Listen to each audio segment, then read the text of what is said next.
is our litigation reporter from Carlo, Breed, Hart, and Rogers. Conrad, nice to meet you today. Jeffrey, always a pleasure. Always a pleasure, Mark. Mark, I know you have a very important story for us, as you always do, well researched. You want to get into it? Sure.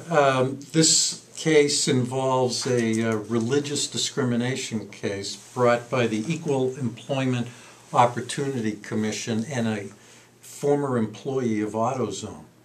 And I think there's some lessons for entrepreneurs in this case about how careful you need to be in having policies, because if there are religious practices, they need to be honored. And so here's the facts of the case. Frank Mahoney Burroughs was employed by AutoZone.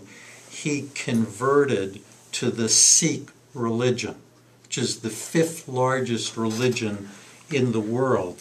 And the religion required him to wear a turban and a religious bracelet called a kara.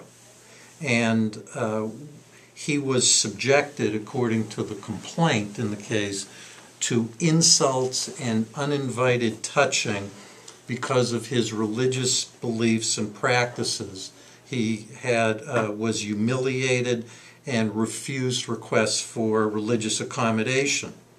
So some examples of the claims of the EEOC and Mr. Burroughs was that he was not allowed to work. He was threatened that he'd be thrown out of the store he worked in if he returned with his turban. They required, according to the complaint, that he prove by documentation that his religion required the turban and the kara. He provided some information from a Google search, but that wasn't sufficient, according to the complaint. They wanted proof, documentation from his actual house of worship, which I think is called, I hope I'm not mispronouncing it, a Gurdwara.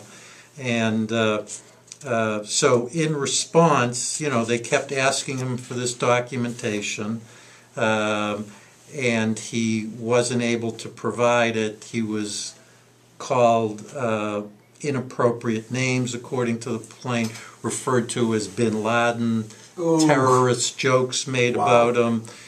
His turban was referred to as a Muslim hat, and he was asked about if he had joined Al-Qaeda and whether he was going to blow up the store, and he complained about it, and ultimately he alleged that he was terminated. So, can I just ask what year this happened?